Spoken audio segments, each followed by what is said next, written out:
Welcome to the locker room on Indie Live Radio and Independence Live. If you're watching us or listening to us, a very good evening to the show. It's just gone 5 o'clock and we're into the second last weekend of the season. But if you're a Celtic or Inverness fan, 3 weeks to go until the end of your season. So we're here until 7 o'clock tonight. Don't forget, you can comment on anything that we are talking about. Just comment on YouTube or Facebook, and we'll read your comments out between now and 7 o'clock. And you might wonder, no, we haven't had a random intruder into the show tonight. A bit like the snooker game. Remember when he jumped up on the table and but it's not that kind of intruder. It's a nice. He's a nice guy, and I'm happy to welcome him to the show. Laurie Finlayson is a Kilmarnock fan, but he's all about Scottish football, and he does hospital radio. So, welcome to the show, Laurie. Thank you very much for having me on, Michael. That was some introduction. Thank you very much. Yeah, I'll just make up on the spot. I was going to tell you a big fat lie and say, yeah, I've been rehearsing it all week, but I haven't really, to be honest with you. And I'm joined by my usual sidekick.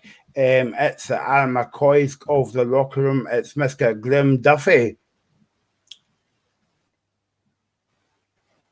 Well, at least you didn't call me Chris Boyd. I'm quite glad about that. Delighted to be back on after my stint in Aberdeen like. Very Aberdeen, but glad to be back on. You didn't ruin it last week, so it was all good. Glad to be back. No. I held the fort very well, actually. My arms are still a bit sore for holding the show up last week. But was Aberdeen good, mate? It was. Went on a couple of walks with my aunt's dog, very cute dog, and managed to catch up with. I can't believe you said that on the air. That's terrible, Grim. Managed to catch up. I managed to catch up with a Hearts game as well. Very. Yep, that's good. I'm sure we're having a. I know we checked it before we went live, but I'm sure you're having a few wee hiccups there, Glenn, a wee technical problem. So I don't know what it is your side, but hopefully it will be okay. And then after 6 o'clock tonight, we'll be joined by the man himself, the voice of Aberdeen, Dave Smith. He'll be here to preview a weekend of women's football on Sunday, and it's going to be very exciting. Glasgow City playing Rangers, and the Celtic game is Celtic playing Hearts this weekend at home. So we'll give you more details on that very soon. So let's kick off, guys. With Laurie is desperate to speak about Ayr United, so we'll get on to that game soon. And also, he is. As I say, he's a big Kilmarnock fan, and he wants to speak to us about the Kilmarnock game tomorrow against Old Sainties at home. So we'll get on to that very soon and dig in. Hopefully my voice holds out for like 2 hours tonight, because I was really out last night. Had a night off, but I was actually shouting quite a lot. Would you believe it, me shouting? I'm quite a quiet guy when I go out, but if you believe that, you believe in Santa.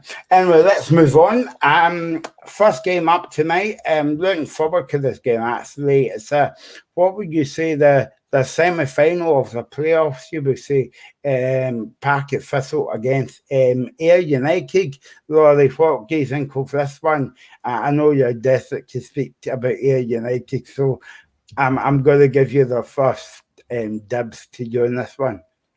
All right, so I mean, taking my Kelly fan hat off for a wee second, I would probably say Ayr United are slight favourites for it, I'll be honest, but of course, from my perspective as a Kelly fan, I don't really want to to admit that, really. I mean, Partick have been decent this season, of course. Ian McCall moved on, and Chris Doolan came in and done really well at Thistle as manager, and that's been good for them. I mean, if I'm being totally honest, I mean, United have been seriously impressive this year, and as a Kelly fan, I'm a wee bit jealous of Deepo Akinyemi, if I'm being totally honest with you, Michael.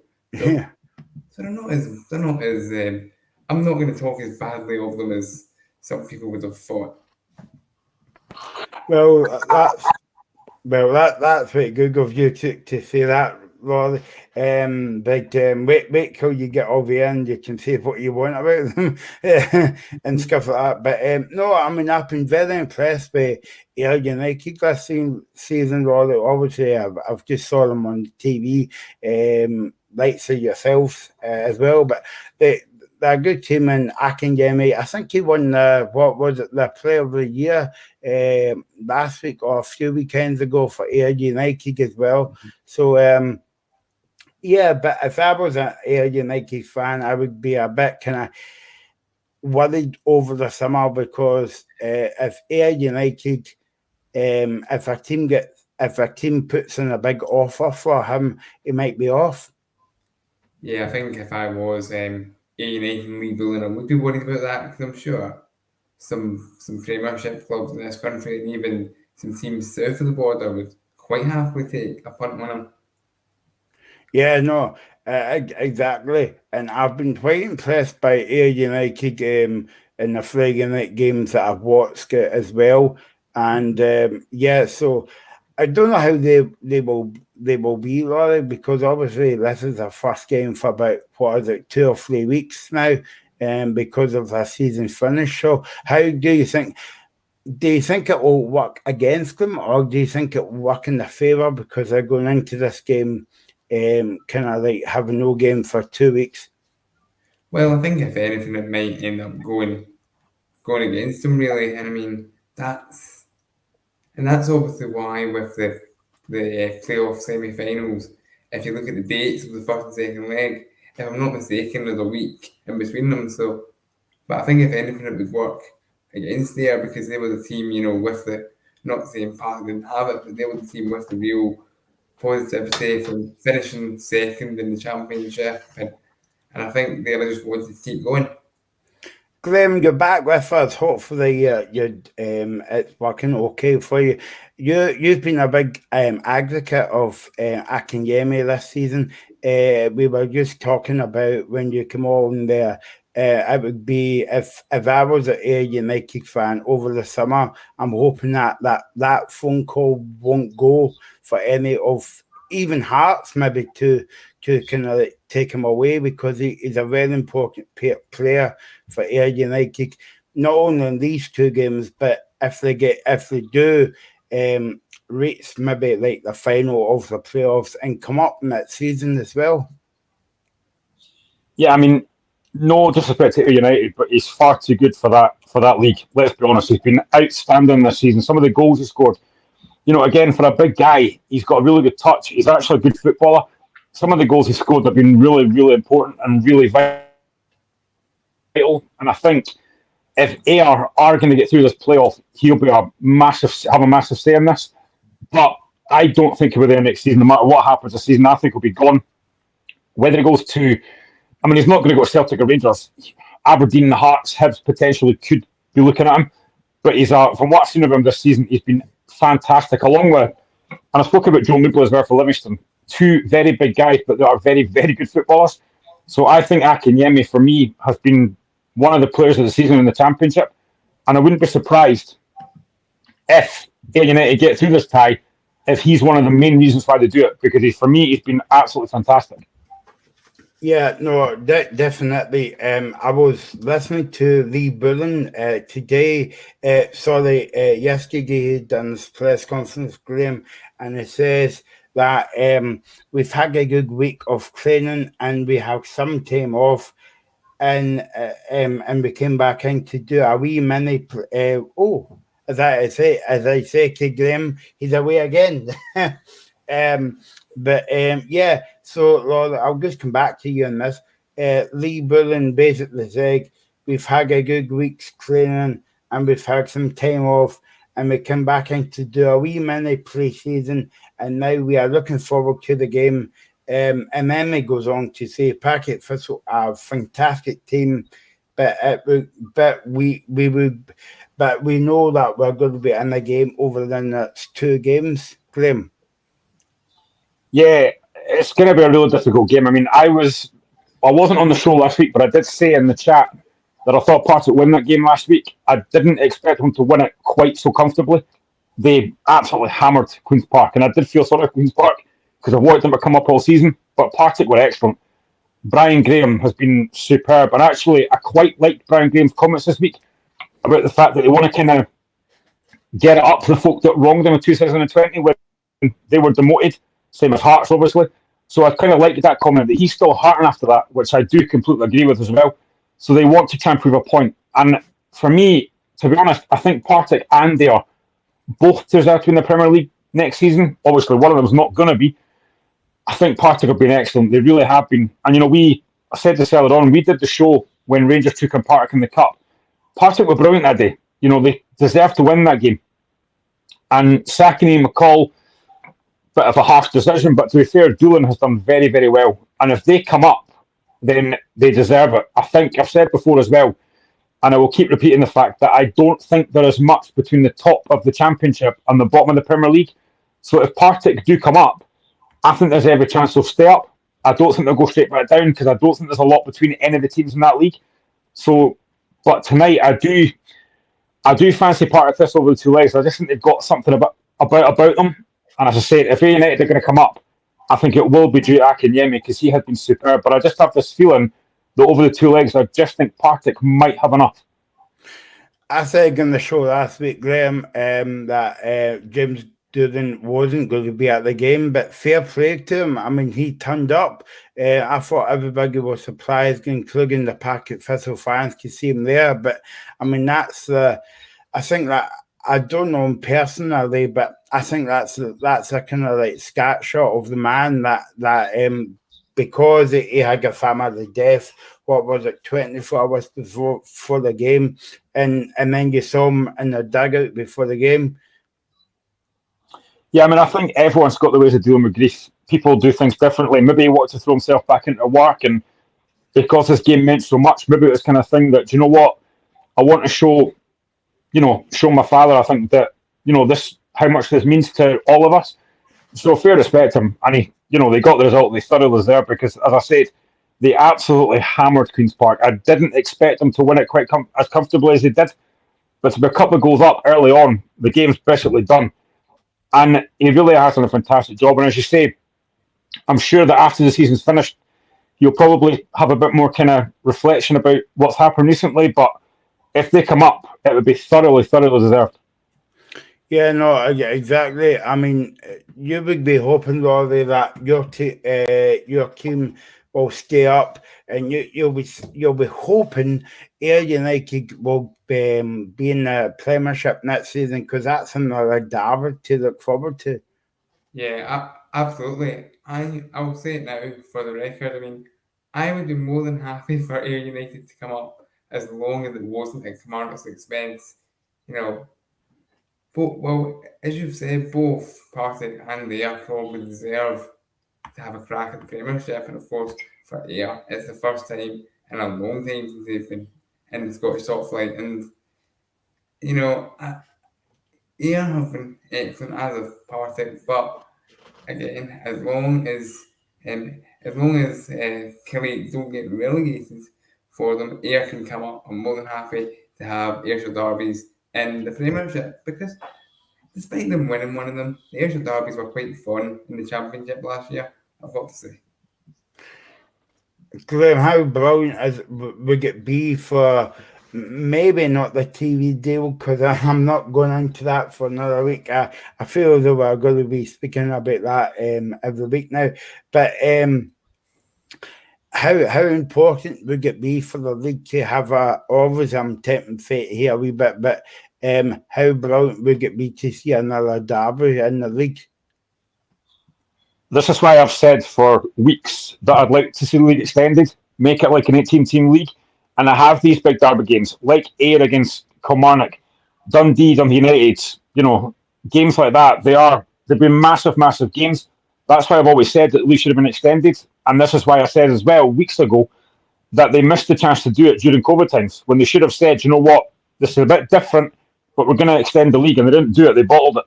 So yeah, I think it would be fantastic. It really would. To have a Celtic, Rangers, Kilmarnock, Ayr, Hearts, Hibs, Dundee United, it would be phenomenal. I mean, Sky probably would show half of them because they're useless, but it would be great. It generally would be fantastic if they did. So yeah, it would really be great for the Scottish product. I know that the Scottish game gets a kick in. I can understand why, and we'll get onto one of those very shortly, talking about VAR, because I'm still raging about that decision last week. But it would be great incentive, I think, for Sky to show all these games. And I hope if they do, it would actually make a lot of folks sit up and say, you know what, actually, the Scottish game gets a kick in, but it's actually not as bad as folk think it is. Half Scumball came up on Facebook. Thanks for watching it on YouTube. He was talking about the game tonight, and he basically says that do you think Packet Thistle will have the same approach to the second game, Rory, than the first game? I must admit, I don't know if you saw the game last week, but I was a wee bit disappointed in Queen's Park. But again, what we've been talking about over the past couple of weeks here, Queen's Park reminds me of Arbroath, because it was one step too far for them to get in. So what do you think of that?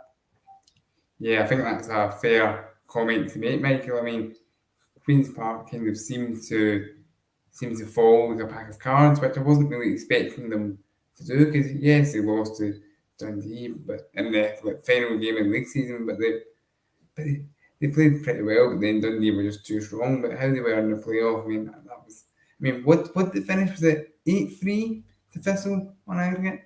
Yeah. That is crazy. I mean, but the comparison you make to Arbroath last year is very true. Of course, maybe Arbroath was a little bit more, dare I say, accidental. But maybe it is just 1 year too soon for Queen's Park. And I guess we'll see next season. Of course, Owen Coyle has moved on, so we'll see who they can bring in there. So in the second leg's on, is it Tuesday, that the second leg? Yeah, I think so. I think it's Tuesday. Yeah, second leg or on Tuesday. But Graham, I mean, I've been I say get about United, but I've actually quite enjoyed watching Packet Thistle this season as well. Yeah, I mean, I think, like I said, both teams deserve to come up. Unfortunately, both of them can't, but both teams have been excellent. They really have been. Partick have been really good to watch. And again, I think if they come up, I would hope their crowds would probably get even better if they come up. I don't know what their attendance has been like most of the time this season, but if they come up to the Premier League, their attendances will surely soar. But they've got a lot of attacking threat. Brian Graham, Scott Tiffin have been very impressed with all of them. They've got a lot of really good players in that team that are probably Premier League players. So most of the games that I've watched have been very impressive. And I do actually think, to answer Hashbury's question, I do think Partick and Dale will both go out and have a go at each other because it's the only way they know how to. I don't think it'll be a defensive game at all. I think both teams have got ability to score goals, as I talked about Dipo Akinyemi. So I think both these games could have quite a few goals in them. Now, I said that, they both end 0-0, got penalties, but I do think there will be goals in these games. I really do, because they've both got massive attacking threats. Yeah, so that's the game tonight at Firhill. What did they say? Firhill for Fridays. Firhill for thrills on the Friday. So if you're going to the game, Haspy, Scumber, have a good time and tell all your pals to check the show out on Sunday, because we're on Sunday. Boom, boom. So let's look at the other game tonight, Graham. It is the League One playoff against Craig and Annan Athletic. Believe it or not, Craig is getting beat 3-1 from the first leg. So there's a lot of work to be done for Craig tonight. There is. But if you look at the game yesterday between Sheffield Wednesday and Peterborough in the League One playoff, they were Sheffield Wednesday were 4-0 down in that game. They came back to win 4-0 and then won on penalties. So it can be done. It'll be difficult, of course it will be. I think Annan have had a decent season, Clyde have as well, to be fair. So again, I think whoever comes up will deserve it. But I think Clyde might just have enough. But as I say, you look back to that game last night in that League One playoff in England and you just never know. Yeah, no, I know football's a fun little game sometimes, Roddy, as you know, but let's look at the other games now. League 2 playoffs tomorrow. Abrov, sorry, not Abrov, Albion Rovers is playing tomorrow. And also, tomorrow night, 5:15. I'm not sure why this game's at 5:15 for, but it's a local derby between Hamilton and Ayr United. Hamilton and Airdrie. Sorry, I told you I was out last night. By the way, it's going to be a long show. And it's Airdrie is 1-0 from the first leg. So playoffs are very important, as you know, Laurie, but it's got to be an added spice to the game because it's a local derby as well. Yeah, absolutely, and I think that's what the 5:15 is about, because I think it's on BBC Alaba actually, so I'll be able to watch that one. And I think Clyde against Annan is on the TV as well. And by the way, I think Annan are the team that are 3-1 up, so I think Clyde are actually in a bit of bother going into that. So I think so it looks as if Clyde might be joining Peterhead in League 2, but back to Airdrie. It will be a kind of big game for the Diamond, and of course what Rhys McCabe just being player manager, 29, 30 years old, still playing a big role in the team. A lot of people would have thought that was going to go like a lead balloon, but it's been quite successful for Airdrie, the player manager route. Yeah, no, exactly. But we'll keep an eye on the playoffs, Graham, and Sunday when we're on is get again Sunday. 3:00 or 5:00 we'll be here. Big game and big weekend for the women's the women's game in Scotland, Graham, but also at Hibs and Rangers. So plenty of football action to look forward to at the weekend, and we're on between 3 and 5. Yeah, I mean, the FWPL obviously going right to the wire, only 2 points in it between 3 teams, so it's going to be to see what happens. Hibs Rangers doesn't mean anything for Rangers. Hibs could potentially still get, 4th or 3rd even. Hopefully that's not going to happen. So yeah, there is a lot to look forward to. Yeah, no, and we'll be on Sunday, and obviously we've got a few shows left. We've got the Scottish Cup show to look forward to, and also over the summertime, we've got a few special shows looking at disability sport and LGBT sport, mental health in sport as well. So full details will be coming up very, very soon. Okay, Graham, let's kick off tomorrow with your beloved Hearts against Aberdeen at home. So again, it's a good game, but not on the TV. Surprise, surprise. But yeah, I'm looking forward to this game. 12:30 kickoff tomorrow. I've got no idea why it's a 12:30. Oh yeah, I do know why, because Beyonce is playing at Murrayfield tomorrow night. I think that's it. Just to tell you guys a quick story. I was at Murrayfield on Tuesday. I was working at an event, and you should see it. There was millions of caravans outside and all that, and I thought that was for my rider and all that, but I wasn't to be. So I was a bit so disappointed in that one. I just got a sausage roll them. That was it. But never mind. It's not about me, this show. So do feel sorry for me if you want. Because I don't get any sympathy anywhere else. Okay, back to the game. Graham, sorry about that tangent I went on there. Yeah, I mean, I don't know what to expect tomorrow. I really don't, because this for me is the last chance to win. I think I've said probably a week ago that third place is probably gone, but we have to win tomorrow. It's massive. We win tomorrow, we cut it down to 2 points with 2 games to go. We have to go to Ibrox on Wednesday. Aberdeen play St Mirren. It's probably done, but we have to win tomorrow. We've got to give ourselves a chance. I think being at home might help us. We've lost to Celtic, Rangers and St Mirren at home this season, so our home form is actually not too bad. The away form's been terrible. 3 league wins away all season, which is absolutely horrendous for a team that was looking to get third. But then last time we played Aberdeen at home, we won 5-0. I don't think that'll happen tomorrow. I have a feeling that Duke might be out tomorrow, which is huge for us. But yeah, I mean, there's been signs of encouragement under Stephen Naismith. The home games against County and Celtic were very encouraging. Last Saturday against St Mirren was back to the bad old days again. Poor first half performance. Better second half. We'll have Peter Haring back after his ridiculous red card last week, which again, this just highlights again how incompetent our referees are. I mean, the fact that David Dickinson sent him off, and then the fact that it took 20 seconds for Greg Aitken in the VAR room to agree with that was just ridiculous. And I was glad that Hearts appealed it. I didn't know what would happen, but I'm glad it got rescinded because it was one of the worst decisions this season. And that could have cost us. And we were poor last week, but we got back in the game through the goal from Ginnelly, and you're thinking, right, we're back in this now. Bit of momentum, and then that red card comes and just completely kills it. That could have cost us massively. It's a ridiculous decision in what has been a horrendous season for VAR. But we go into this game tomorrow with, I think, optimism probably, because the home form has been decent. But it's a massive game. We have to win this game. Even a point doesn't really help us. We have to win. So I'm hoping that we'll come out on the front foot, attacking football that we're doing against County and St Mirren, County and Celtic. If we do that, we'll give ourselves a chance.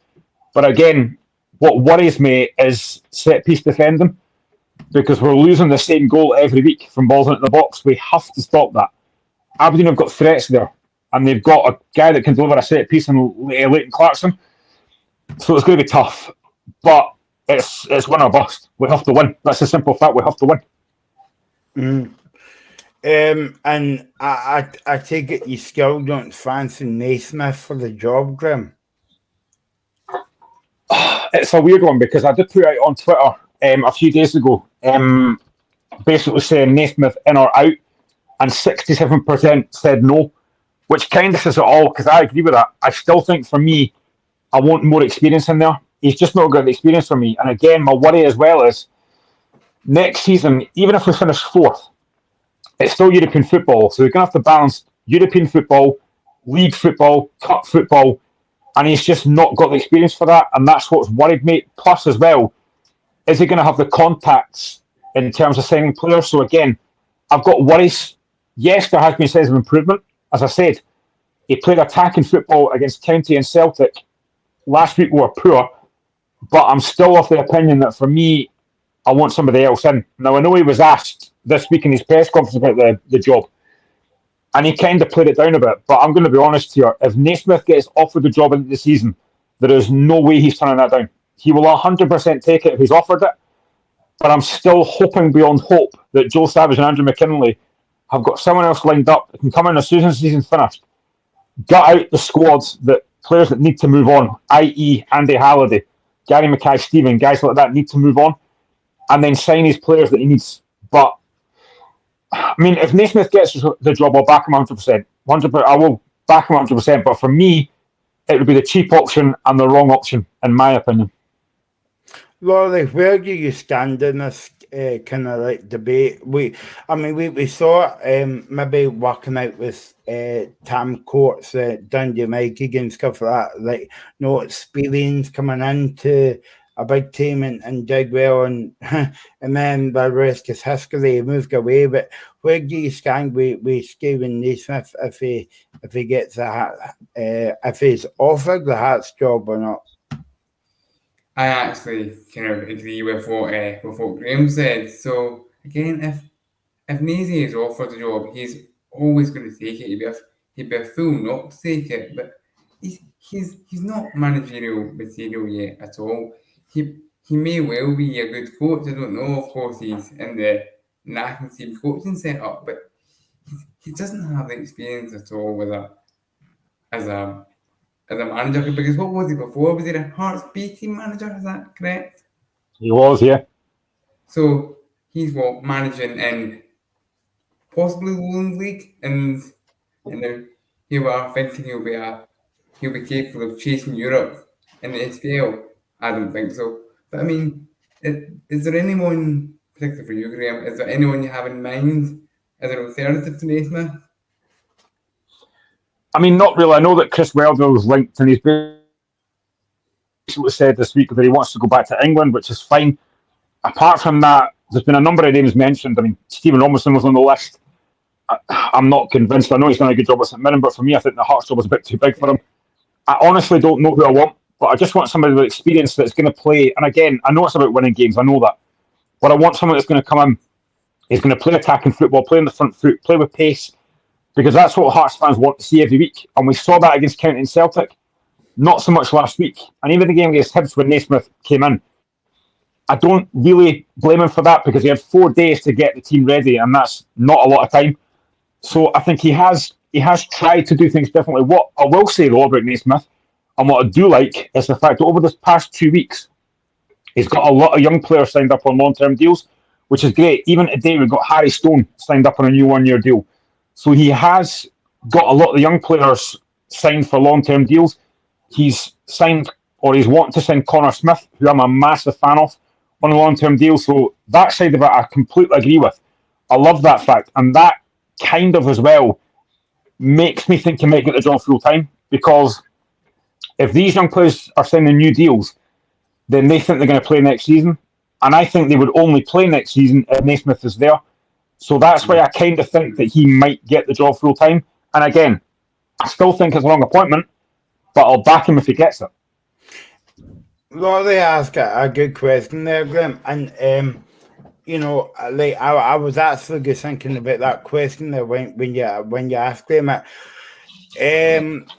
I don't know how you would feel about this, Graham, but I think you might know where I'm going with this one. And he has got a bit of experience in English football. Stephen Presley. No, not a chance. Not a chance. I liked Stephen Naismith as a player at Hearts. He won the Cup 2006. Really, really good captain. The way he left, I mean, I got it, but it was disappointing. But for me, he's not good enough as a manager for me. Really good player, but manager, no chance. And I think if I put a poll out now and said Stephen Naismith for manager, I guarantee 100% of Hearts fans would say no, not a chance. I'd rather have David Martindale than Stephen Presley, genuinely. Yeah. No, I think I was coming at it from he's a bit of a hard man, and like you need that to be the manager. But going back to what you were saying about Stephen Naismith there, if he gets the job, okay, you would back him 100% because like you love the team and all that. But would you be wanting somebody in there to help him with more experience? Yeah, I mean, Frankie McAvoy's there as kind of a backup. That's why I was kind of surprised, actually, when the appointment was made. I thought it might be McAvoy manager when Naismith assistant, but it's the other way around. So, again, if he does get the job, I'd like to think that somebody more experienced would help him out. But again, what I don't want, and you mentioned Presley there, what I don't want, and I said this before as well, I don't want anyone with a Hearts connection, because to me, it doesn't work anymore.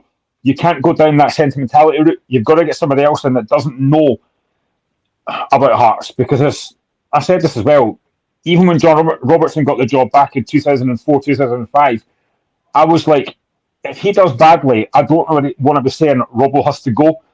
And it's happened too many times. Robin Nielsen's a Hearts man as well. I don't want another Hearts man in charge. I want somebody completely different, somebody left field.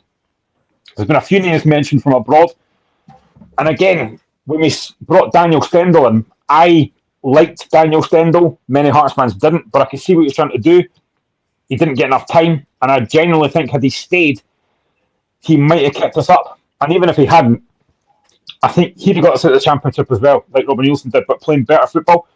So I want somebody with experience, but somebody that doesn't have a Hearts connection, because for me, it just doesn't work. And that's the thing, Rory, because obviously, if we were talking about Kilmarnock and he's a Kilmarnock man, give him the job. I mean, what does that mean? Because Graham Bright, he could come in and he could be the worst escalating manager, So but I think you need to think at the box a wee bit in terms of like Celtic, and obviously Celtic's on a different level to Hearts, as in like the financial side, and Graham might disagree with me here, but the thing is, they're actually thinking out the box a wee bit, and it's paid off so far. Well, I wouldn't say Stephen Naismith being Hearts interim man is thinking out the box, but I totally agree with what you just said there, Graham, about not wanting a Hearts man in charge. As well as you were saying that, the person who came into my head, and this is perhaps as a Kelly fan, was Gary Locke. I'm thinking, he's got someone roll up the stairs at Hearts. You don't want him anywhere near the dugout again, do you? I certainly wouldn't want him anywhere near the Rugby Park dugout. But yeah, I think it is important with managerial appointments to think outside the box, and as you say, not go for the easy or the cheap option sometimes, because I mean, like, there won't be. I don't imagine Robbie Nielsen will have too many, suitors this summer or anything. No, you don't. And then I don't see him being able to, get a better job down south. Of course, after his first spell at Hearts with the MK Dons, I don't see him getting an opportunity like that again. So, because maybe this is me being controversial here, but I feel like, and it's maybe a financial thing, Scottish clubs don't tend to think outside the box, whereas down south you see some more left field appointments. Perhaps that's just me though. No, I think he's got a good point there about and I've made this point to Graham as well. Like when a manager comes into a club, it always goes to the obvious ones like Spain or France or Italy to buy a player. I mean, if you guys look at Postecoglou this season, and I know again I'm comparing Celtic with other clubs, and it might not be fair, but the point I'm trying to make is he goes outside the box, as in go to Japan to buy the whole of Japan, like to come over, kind of thing. So you need to think out that box, and I mean, it's worked brilliantly, because even though he brought over Kyogo and and Maeda and all that, I mean, look at Hearts, look at Motherwell, they've got a few players coming in from the Asian market as well, and it's all about marketing Scottish football, Graham, and that's what you like to see. 100%. I mean, we've obviously got Yutaro Oda, who came over from Japan, and he didn't really get much of a chance, but now he's actually played the last few weeks and been one of our best players, to be honest. He's got a 3-year contract. He's been really good. He's pressing really well. He's high energy. He's just lacking that goal threat that obviously Kyogo and guys like Maeda have got. He's not quite got that yet, but he's still raw. But yeah, it's a market that I'd like to see Hearts go down more. And I think you talk about Robin Nielsen there. There's been a lot of talk about him getting the Dundee job. I hope he doesn't go for that, because we know Hearts and Dundee have had a beef for the last few years about the whole email thing, which I'm still raging about. So if Robin Nielsen goes there, I would be absolutely raging if he did. But I know, listen, he needs a job. If he gets the job, then fair enough. But I hope it's not Dundee. But, I think Hearts do, for me, we do have a lot of good players in that team. And for the last, after the World Cup, we were on a great run. And it looked like we were going to get third. And then we just threw it away. And that Aberdeen beating Rangers game, that for me is probably the one that's killed it for us. Because we just beat Ross County 6-1 to go back to 2 points. Aberdeen then played Rangers on Sunday, and I thought, right, Rangers might do something here. Obviously, they didn't. And that's kind of pretty crucial. But to be honest, if we don't get third, we don't deserve to. Because we chucked it away, and the away form has been horrendous. We've got one more away game to come at Ibrox on Wednesday, and our record there is horrendous. So if we don't get third, it's our own fault. But that's why I think Andrew McKinley and Joe Savage have got to be looking further afield for a new manager, because as I said, if they give the job to Stephen Naismith, then for me it's a cheap option, because at the moment, if I look at what he's done so far, as I say, he has signed the youngsters up, which is great. He's tried to play attacking football, which is great, but he's only got 4 points at 12. So if you look at that, that's not good enough, which is why I think we need to get somebody more experienced in, who can basically look at that squad and say, right, I need to gut this squad. We do have players to come back. Liam Boyce, Beningame, Craig Gordon, Craig Halkey has been a massive miss. So we do have players to come back, but there's a lot of those players as well. I just spoke about them earlier on. Andy Halliday, for example, that need to be binned because they're not good enough. Yeah, you mentioned Beningame and Liam Boyce. Stephen Naismith said they are back in training, but I don't see them being considered for this weekend. But we will have to wait and see as well. And Stephen Kingsley is back into the last couple of days, which is great. So we'll see how he shapes up in training tomorrow. Obviously, this was yesterday we're speaking, and then we will take it from there. He also says that when you go into the split, every game has something riding on it. Everyone in the top 6 has something to play for. Everybody is everybody wants to win each other in the top 6, and we're hoping that we'll finish the season off with 3 wins out of three, Graham. But as you know, Ibrox is coming up on Wednesday night. Do you think that they'll make a point there? To be honest, no. And I hate to say that, but I reckon that Ibrox is brutal. I just don't see us getting anything out of that, even though Rangers have got nothing to play for. Our reckoning against them is woeful. I don't know why, we tend to make more of a fist of it against Celtic than we do against Rangers, which is bizarre. But we can't even think about that game. We have to win this game tomorrow. Win that game tomorrow, then we can look at Ibrox and think, right, if we can get something here, because I do think Aberdeen will beat St Mirren.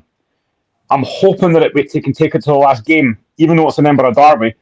I'm hoping we can take it to the last game, still with a chance of getting third. But like I say, if we don't, then we don't deserve it, because we've chucked it away. As well as Aberdeen have done recently under Barry Robson, who's been superb, we've thrown it away. It's our own fault. We're in a great position, 10 points ahead of Aberdeen, and we've chucked it away. So we've nobody to blame but ourselves. 4th place for me is still not good enough in eyes of Hearts fans like myself, because 3rd place is where we want to be.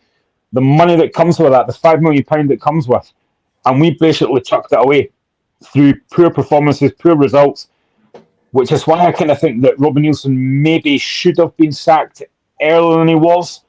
But 4th place, it's still European football, but it's not guaranteed group stage football. We still have to play a couple of qualifiers, so it'll be disappointing. But we've got to win this game tomorrow. Tomorrow's the biggest game of our season now. If we don't win tomorrow, then 3rd place is done. And what do you think of Aberdeen, Rory, since Barry Robson's come in?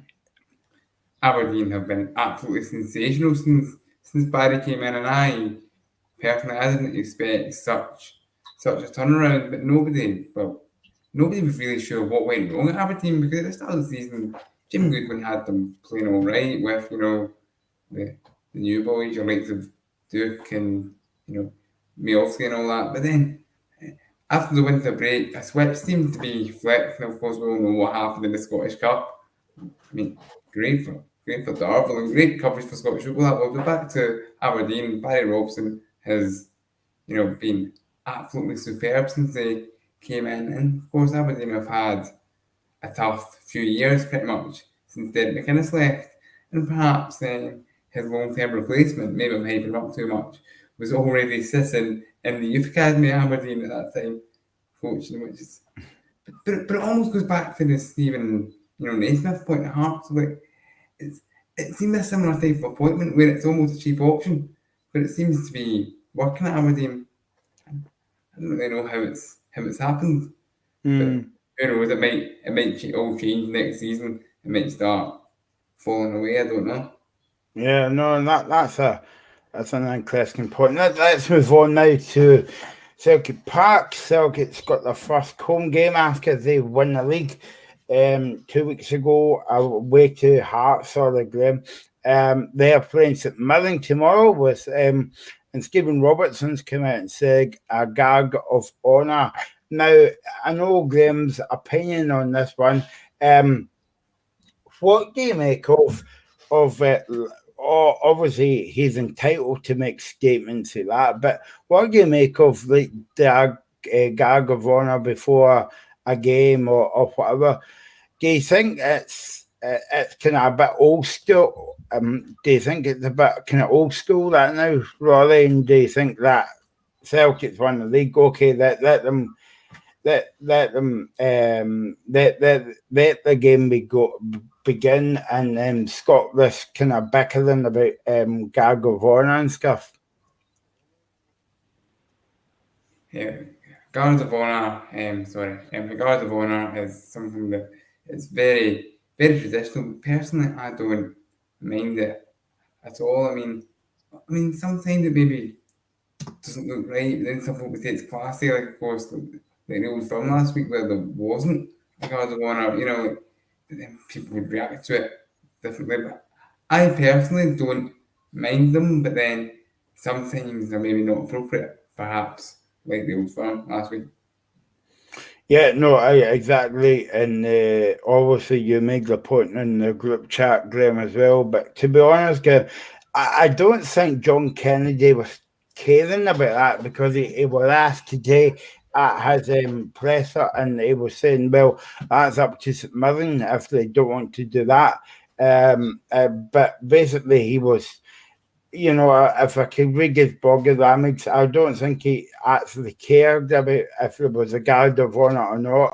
I just think Celtic are more interested in getting 3 points tomorrow. Exactly. I mean, I said in the group chat, I think the guard of honour stuff's an absolute nonsense. When Hearts won the league championship a few years ago, they just did it for us. And even then, I found it quite cringy. There was no need for it, to be honest. We've won the league. We're happy with that. We just want to get the game on and win the game. I think these guard of honour is an absolute waste of time.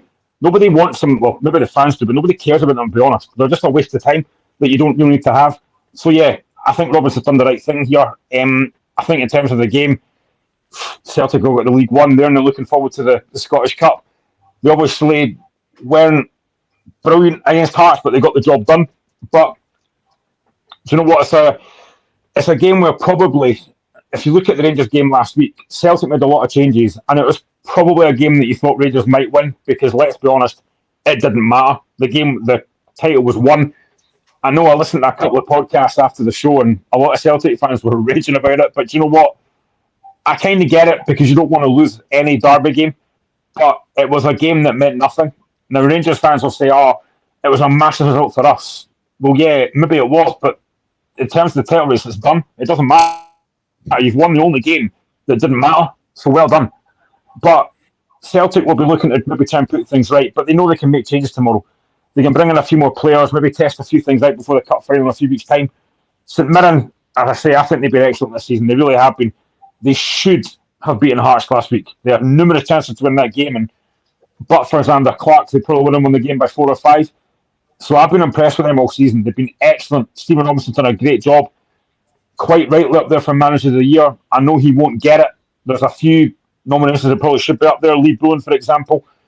But it will go to Postecoglou because he's going to win the treble, which is fine.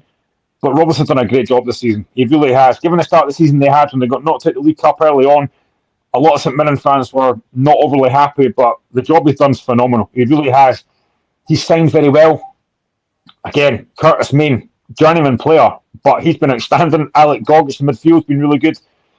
They've got Alex Grieve up front, who's been really good. Mark O'Hara, obviously, he's been excellent. So they've had a very, very good season. And I think for St Mirren fans to finish in the top 6 must have been like a dream. Anything you do now isn't really going to matter. But I think Celtic will win, probably quite comfortably, but it doesn't matter. The season's done. Celtic will win the league. St Mirren can be delighted with how they've done this season. And they can go out and just enjoy themselves, really. I think, Laurie, what's this? What's this kind of gap that Rangers fans are talking about? Just because they beat Celtic last week, and by the way, if Celtic were going to if they were going to win that league, the league on that game, I don't think you would see that team for a start anyway. But what's this kind of gap? I would be interested to get you and Grim's take on it as an on kind of like Old Firm fan, as it were. I mean, I just think it's a lot of nonsense because, like, if like where Kamara came to Celtic Park a few years ago, you may remember, Laurie, when Mark O'Hara was a Kamara player and they won 2-0? Yeah, now, 2-0, yeah. And now that would be a time for the Kamara fans to say, well, we beat Celtic, so we've closed the gap. I mean, I just think it's laughable because, I mean,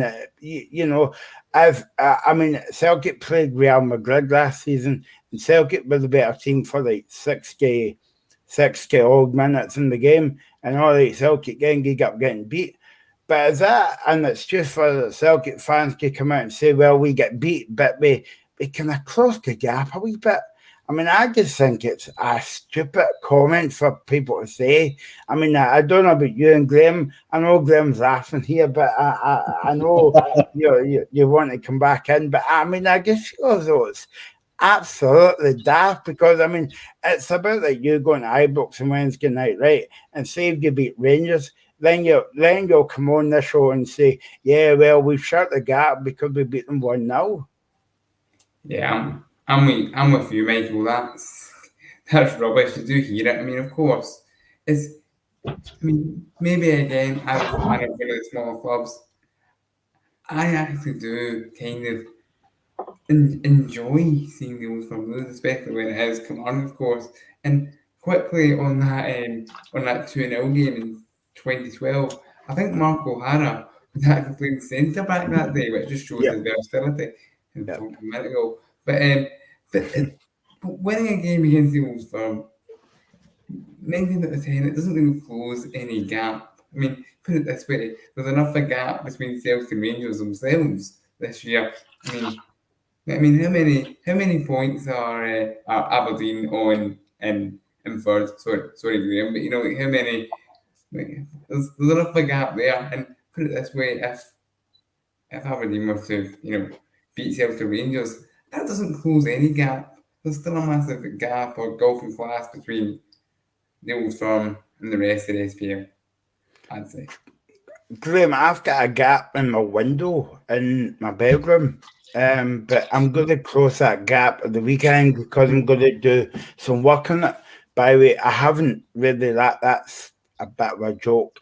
But Graham, what do you make of this kind of gap chat? It kind of rhymes when you say it, by the way, gap chat. There's a 31-point gap between Rangers in second and Aberdeen in third, because I counted it earlier on today. There's a 31-point gap. There is a massive gap between Celtic and Rangers, and there has been for a long time, let's be honest. And winning one game that didn't matter doesn't close a gap. And I heard this last week as well. Again, I listen to a lot of phones and stuff. When some Rangers fans come on and say, no, that shows we've closed the gap. No, it doesn't. You've won a game that didn't matter in terms of the league. The league was done weeks and weeks ago. I suppose if you're a Rangers fan, you've got to be looking for some crumbs of comfort from what's been a very poor season. So they have to try and take some consolation. But the fact is, and I know that in some of the Old Firm games this season, they have competed. They lost 3-2 to Celtic at Celtic Park. They lost in the cup final. I know that there is that thing that they have closed the gap, but the fact is they still lost these games. You can play well, but you've got to win these games. It doesn't matter how badly or how well you play, you've got to win these games. And Rangers haven't done that. They've won the only derby that didn't matter. Again, I know that any derby matters, but in terms of points, it didn't matter. So yeah, there is a massive gap there between Celtic and Rangers. There always will be, probably. Celtic can go out and sign top quality players. Rangers at the moment are, let's be honest, they are, if you look at, I talk about benches all the time, but you look at Celtic, for example, right? They can bring on guys like Haksabanovic. They can bring on guys like Abada. They can bring on guys like David Turnbull. Rangers bring on guys like Scott Wright. No disrespect to Scott Wright, but that's poor level for me. So that just goes to show how big a gap there is. And again, we talk about gaps. I genuinely don't think, and I might be wrong, I don't think there's been as big a gap between Celtic and Rangers and everyone else this season. It's been huge. And this is a big problem that, again, we've got with Scottish football. The gap is just getting bigger and bigger. You have to be Hearts, Aberdeen, Hibs, Kilmarnock, whoever. You have to be constantly good every week. And that just doesn't happen in this league. Unless you're Celtic and Rangers, you're not able to cut the gap. And it's never been bigger, I think. And again, I'm 45 this year. Over 40 years I've had of Celtic and Rangers constantly winning the league. It's never going to change. Again, 2006 was probably the last chance that Hearts had to do it under George Burley, and Romanov ruined it by sacking him. So I don't think I'll ever see anyone else win the league in my lifetime, and that's quite a sad time with the Scottish football at times. John Kennedy was speaking to the media today. He said he was speaking about last week's game. He says it was disappointing on the result and the performance last week, but over the season we can't complain. This season we've had a terrific season, and we're in a great position. And also he says, but we're looking forward to this weekend's game and a big end to the season. What it means is the cup final in a few weeks' time, Rory. But obviously Inverness will have something to say about that. But how impressive have you been? Obviously you saw them a few weeks ago at Rugby Park, where Celtic was going to win by anything they wanted to. But Kilmarnock kept the score down in the second half. Yeah, absolutely.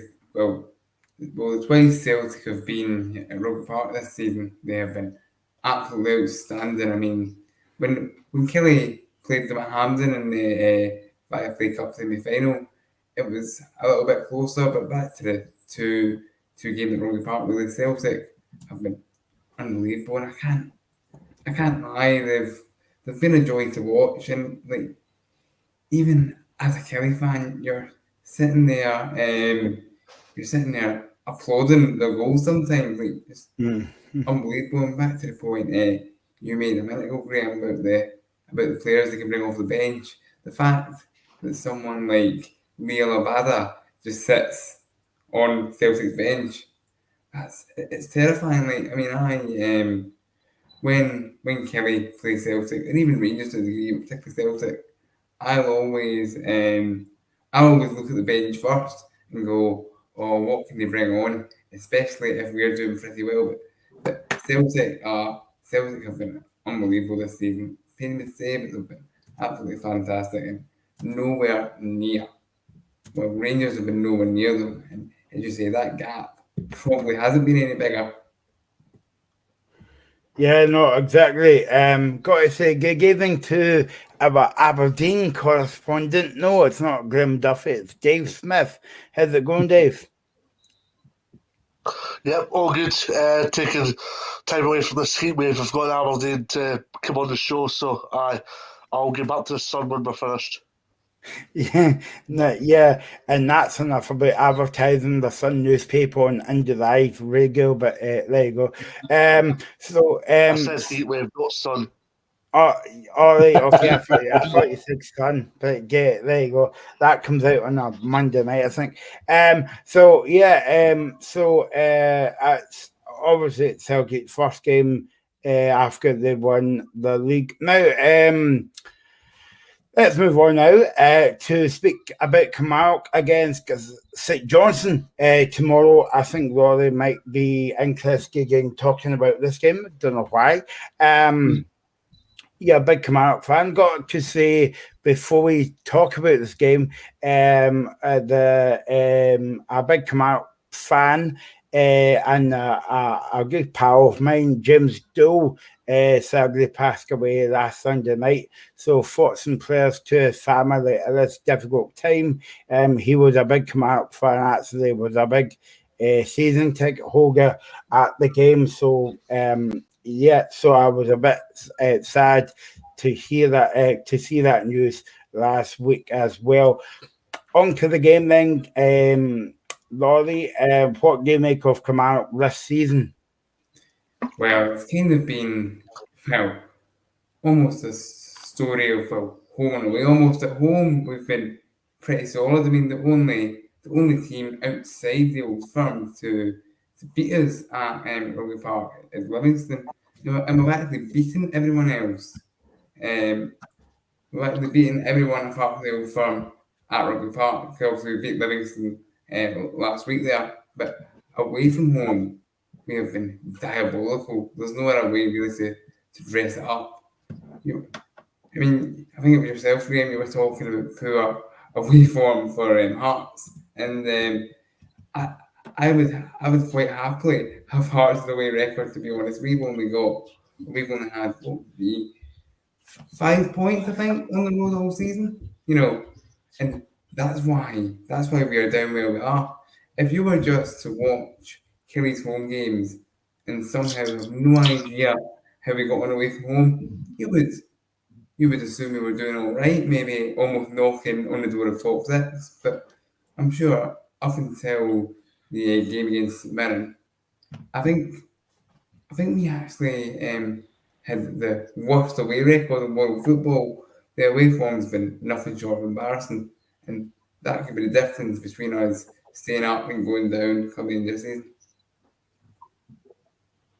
Yeah, no, exactly. Have you been a bit surprised of Kilmarnock's form, because obviously they dropped out of the top flight a couple of seasons ago. They've came back up and they've been a bit disappointing so far, Laurie. I don't know what your take on it has been. A Kerry fan and been you're always at the Kilmarnock games, all the home games anyway. So how surprised have you been in your team this season? Yeah, I've been very surprised, and maybe this kind of comes with the territory a little bit. But with Derek McInnes in charge, I kind of expected a little bit more. Maybe Dave can come in on that one, being the Aberdeen correspondent. But I didn't expect that with Derek. I expected it to be very solid. One thing that I have noticed this season, although it's not been so bad in recent weeks, is the team, and particularly the formation, is changing all the time. We don't ever settle on a team. I mean, as Kelly fans have a joke among us about it being a kind of tombola every week as to who comes in. Then a random player kind of gets taken from the fold. Like, for example, Fraser Murray randomly got thrust into the Celtic game and he was at fault for 2 of the goals. So there you go. Can I just say from the outside looking in, I'm not really surprised, because I've seen Kilmarnock a few times in terms of covering them. One in the Premiership, one in the Premier Sports Cup, now in the Viaplay Cup, and both occasions they failed to deceive. I've seen them at Dundee United, and I don't think Warren needs no introduction to how poor a night that was for Kilmarnock. And also seen them against Montrose away from home, where they won 3-0, but let's be honest, Montrose, because of our part-time side, ran out of steam a little bit. It was all one pre-season workout, so you couldn't really give a proper assessment of the game. But I think the Kel Lafferty situation should a lot more out of Kilmarnock than first initiated and first perceived. I think defensively, Kilmarnock will go over the place. Ash Taylor is obviously a familiar figure for Derek McInnes, but when you look at Kilmarnock overall, they're not the defensive unit that they were renowned under McInnes at Tawdry. Midfield-wise, they look a little bit underwhelming there as well. And it's hard to judge because obviously Kilmarnock is nowhere near the budget that McInnes had got on at Batodry. At exactly the same time, you expect McInnes to mould through a few young players, get the experienced players balance a good core with the youngsters, but he's just not done that. And let's be honest, Warren will agree here. They needed a Kel Lafferty type of striker to see themselves past part-time and growth last season. So let's be honest here, guys. Has Derek McInnes done a lot since coming to Kilmarnock? Won the league, reached the semi-final. Apart from that, not ticked any boxes for me. Yeah, I'd say that's fair enough. I mean, some Kelly fans are. I'm personally not McInnes out, if you will, but I was expecting a little bit more. And on what you say about the young kids, we've only really started doing it now. And I mean, you might have noticed, Graham, it was David Watson when Kelly played Hearts. That was only his second league start, and I would say he ended. Yeah, it was great. And he ended Robert Snodgrass's Hearts career. But and David Watson has been a revelation. But we've not.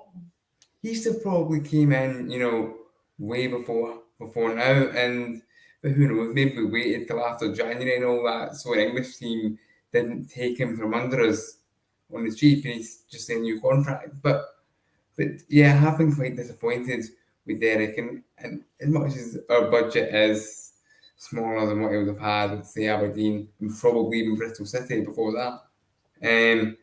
I did expect much more of a solid unit, because for a team who, let's face it, we're going to be in a relegation battle with it being our first year back in the top flight, the first thing you really look at is being solid at the back, and that's not something we've really been. I mean, Joe Wright's been okay.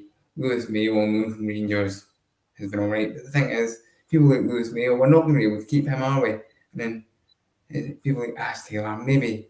I don't mind Ash, but he's maybe just not got the pace or got the legs anymore. You probably noticed that Aberdeen towards the end, he was a bit maybe past it, but it's worrying. As much as we were good last week, still worrying time for us going into these last 3 games. Laurie, going back to what Dave was saying there, and obviously, when we talked about Kamara on the show, me and Graham always speaks about Derek McInnes's deal that they offered McInnes, I think it was before the World Cup back in December. As a Kamara fan, do you think that the Kamara board was a bit hasty about to give that McInnes, what was it, a 4-year deal? Yeah, it was a 3.5-year extension. My math isn't great, so it's to the summer of 2026. He's been given his deal to. And whether Kelly Ball's a bit hasty, well, possibly. I mean, at first I was quite happy that he got the deal, because his contract was going to be up at the end of this season. So it was good that we had that little bit we thought it was good that he had that little bit of protection. But I think a 3.5-year extension, or until 2026, I should say, it's too long. Maybe take a year off that, and it wouldn't look so bad. But maybe we were a little bit quick with it. And as for tomorrow's game, Laurie, what do you feel? Obviously, is that Johnson is not out of it either. It's going to be a very interesting few games. So what do you make of St Johnson so far this season? I think St Johnson have kind of really struggled, particularly of late. Of course, Callum Davidson being one of the latest, managerial casualties, and of course Stephen McLean coming in to effectively firefight there. And I think they actually might be safe from automatic relegation if they win tomorrow, so they'll have a motivation there, I'm sure. But it's a tough one, because Johnson are a very, maybe me going average is harsh, but they're a team I don't feel particularly threatened by, but at the same time they're quite toothless as well. So I wouldn't expect it to be a friendly game tomorrow. I think it'll be two teams that are quite nervous and desperate not to lose. Although for Kelly, I would say it's a must win. Dave, Derek McInnes said yesterday that it was a good performance last weekend, but we have to go again tomorrow and do the same, and we can take confidence from our home form, and we are playing against a good team, and we're looking for 3 points. Of course, Derek McInnes is up against one of his old teams tomorrow, St Johnson. So do you think Kamara will use the home advantage maybe in front of the Kerry faithful, including Laurie tomorrow? Yeah, I think they're obviously a stronger team at home. The league table doesn't lie, the stats don't lie, and they've got a high possibility of getting a big result tomorrow. It'll be a massive result, because, let's be honest, Ross County, am I expecting them to go and pick up 3 points between now and the end of the season? No. Am I expecting Dundee United to go on a wee end of season upheaval? No. So I think it's a massive game for Kilmarnock tomorrow, because if they can go and get that 3 points, it obviously produces that bit of a pressure. Who have you got Wednesday morning? Wednesday is Dundee United away, so it's Trip Paradise. Oh, Hopefully it's better than our last time there in the league. Which, if you win tomorrow, it puts massive pressure on Jim Goodwin United for Wednesday. So I think there's a lot of incentive for comebacks for tomorrow. There's incentive for St Johnstone as well, but St Johnstone's a very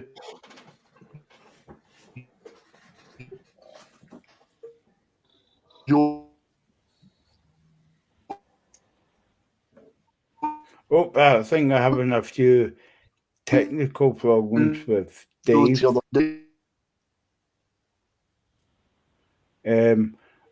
Yep. Graham, I'm not going to say this because Laurie's on the show. I was talking about this last night, actually. At Dundee United, I fancy them to make the playoffs. Oops. Dave is coming back. He's coming back at the back post. Are you back yet, Dave? Maybe heading it across to Ash Taylor at a corner. Yeah. Yeah, Ash Taylor's just knocked at the door. So apologies to all the radio viewers who maybe didn't understand what we were trying to say there. But yeah, I'll reignite my point. I think if Kilmarnock can go and get that win tomorrow, it puts massive pressure on a side like Dundee United. And I got what you said there, Michael. Could Dundee United make the playoffs? Absolutely, they can. Let's be honest, there's still a lot to go. I mean, take the one equation. There's only 4 or 5 points separating all the sides. So, I mean, there's a lot to play for. So I still think there's one twist in the tail to come. Like there has been with the rest of the leagues in Scottish football this season. There's obviously been one slip up one way or another that's obviously allowed the team to come back into reckoning. So I think that might prove to be the case again tomorrow. I mean, yeah, there's 11 points between Livingston and Dundee United, but when you look take things into consideration, excuse me, there's 5 points separate St Johnstone and Dundee United, which if St Johnstone can get that win tomorrow, it possibly could be an 8-point gap. So, yeah, going to be very interesting. Yeah. Yeah. Personally, I think 3 or 3. I don't know what the rest of you all think, but I think Lolly, what's your last game? I take it your last game's at home, yeah? Yeah, it's at home to Ross County on that'll be a big game. Well, I mean, I'm going to stick my neck out on the line here and say that Ross County will get relegated and Dundee United will be in the playoffs. There you go. Yeah. No, I'm not going to say that because you were on, but I think you've just got enough. Whereas Dundee United, actually, they were on a good run up until, what was it, Graham, 2 weeks ago, and it all fell flat on its face. Yeah, I mean, I was wanting to ask Laurie, actually, and it was on. Obviously, I think one of the things that I've had concerns about all season about Kilmarnock is the fact they don't score enough goals. Now, again, Dave mentioned it earlier, Kyle Lafferty. I think Kyle himself done very well. Christian Deutsch, he's a decent player, but he doesn't get enough goals. Again, I think for me, one of the shining lights for Kilmarnock this season has been Daniel Armstrong. Will Kilmarnock keep Daniel Armstrong after the summer, or do you think he's one that's likely to leave? I mean, I think if we stay up, I think he'll still be with us, but I'm sure a team will try. I wouldn't be surprised if the likes of Hibs or Hearts would take him as a squad option. But to be fair on Armstrong, basically as soon as he helped form, he got a 2-year extension. It probably wasn't too long after Derek got his. So hopefully we can keep Danny around. But as you were saying about the striker problem, that has been a real issue for us. That obviously, well, Dan Armstrong, I won't say probably Ash Taylor and Joe Wright. That's been our main source of goals. And obviously, 2 of them being centre half. But I mean, Vassell, since he came in January, has looked excellent. Very unlucky not to get more goals, of course. Last weekend, finally being his first league goal, he's a couple in the cup. Plus, he should have had one against St Johnstone, funnily enough. But VAR had a shocker that day. I mean, they also missed a Stonewall penalty when Andy Considine almost tried to play basketball. But But the striker wise, we have the real problem. Even before all these disciplinary issues and what have you, even Lafferty wasn't really firing on all cylinders. And same goes for Ole Schobel. We sold him. And for the record, I'm not a Christian Deutsch fan, by the way. It just hasn't worked. Okay, I'm sure. Sorry, I was just going to say, Michael. I'm sure at one point this season, I don't know when it was, but I'm sure at one point this season you had Scott Robinson playing up front, and again, Robinson was at Hearts as well. He kind of started off as a striker, but he's quite lightweight, and I'm sure at one point this season, I'm sure I saw a forward line like Christian Deutsch and Robinson, and I thought there's no chance they're going to stay up with that forward line. Yeah, and I did see it. We played that quite recently. It was away to Motherwell because Vassell was injured. Deutsch and Robinson. As you can imagine, it didn't work. Only one shot on target that day, and it was a Danny Armstrong free kick. So, yeah. Let's move on then to speak about Livingston and Dundee United. Now, Dave, we'll come to Livingston in a minute.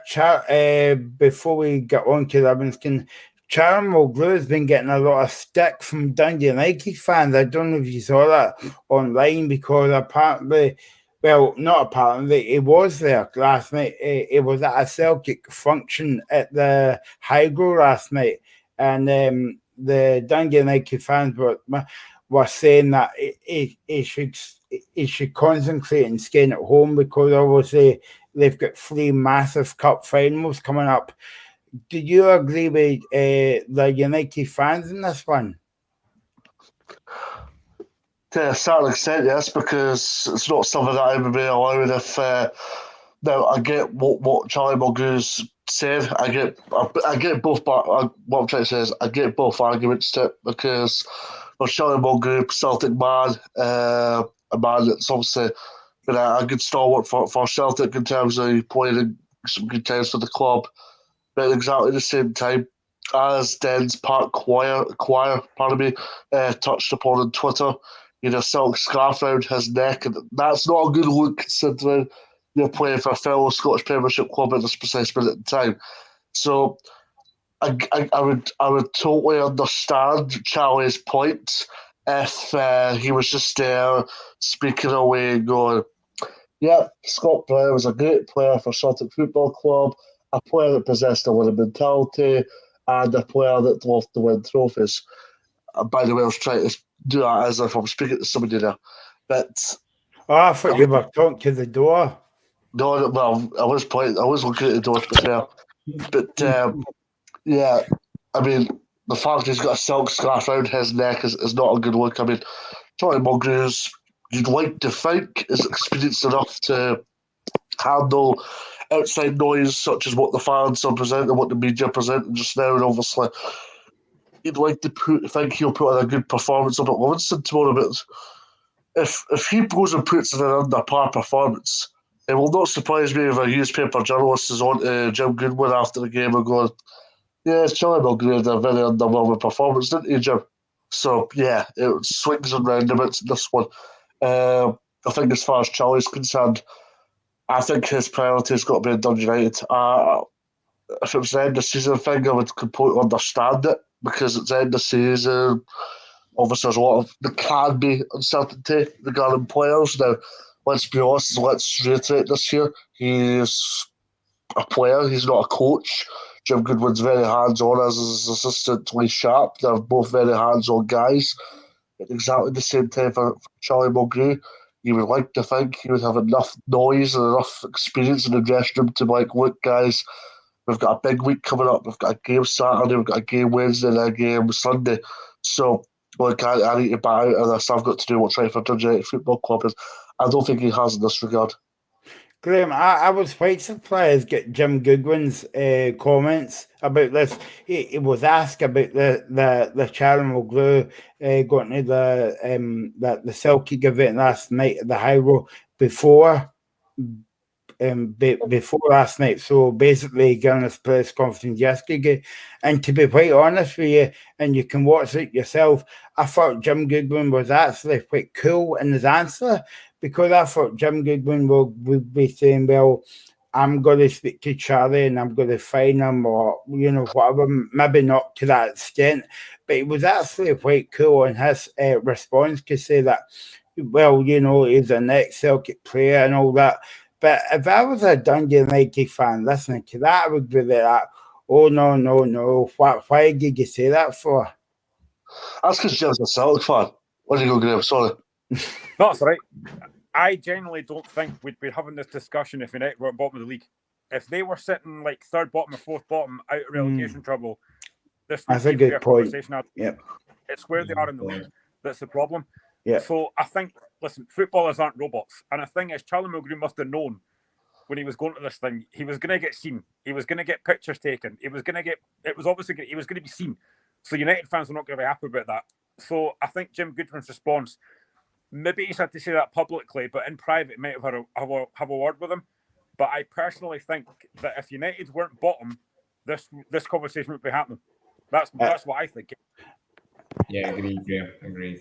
It would be funny if he scores the winning goal tomorrow and up with swept under the carpet. But to be honest, I was there last night and I was very surprised to see him up on stage and they did have a Celtic scarf aloft after that event as well. But there you go, we'll park that on there. Obviously, it's good that Charlie has an affinity with Celtic because obviously he had some great times with the club. I mean, I covered a few Dundee United Celtic games last season, and there was a few times in which Charlie was speaking to like Sir John Kennedy after games. I remember seeing a conversation with him and Ange Postecoglou after the game when we were waiting to do press interviews with people, and he was also speaking to like guys from Celtic analyst teams, to give you a prime example. So it does tell you there's a respect within Celtic Football Club, but at exactly the same time, it's poor timing. I think Jim Goodwin's defended him because Jim Goodwin's defended him in the aspect of, and Graham kind of pinpointed it, he's defended him so it didn't become a media highlight. I think what you would find, guys, is if it was at the end of the season, it would make getting the headlines, or you might get one or two Dundee United fans still not happy because let's be fair, football fans are very non-happy at times, but I think at the end of the season, I don't think this will be a kind of news story as well. But anyway, let's move on to speak about Livingston and Dundee United, Graham. And this could be a very sticky game for Dundee United, not because it's on a plastic park. I was trying to make a joke there, but didn't actually pay off that joke. But what do you make of this game? Well, it's a massive game for United. Livingston nothing to play for, really. Their season's pretty much done, but it's a massive game for United, and they need to have a reaction after last week. They've lost no disrespect, but they've lost a hat-trick to Jordan White, which is a letdown last week, but Ross Kearney did well last week. But this is a huge game for United. They have to bounce back, and there's probably no better team to do it against a team that has nothing to play for. Livingston have completely fallen away recently. They really have. And I said before, I'm a massive fan of David Martindale. And again, I think David Martindale made comments this week, I think, about the budgets and that, do you know, as well? He spoke about the budgets, yeah.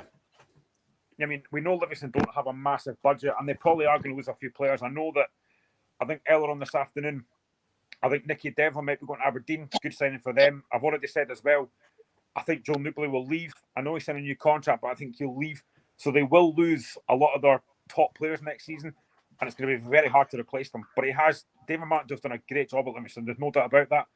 But this is a massive game for United. They have to win this to get themselves in with a chance to get even that playoff place.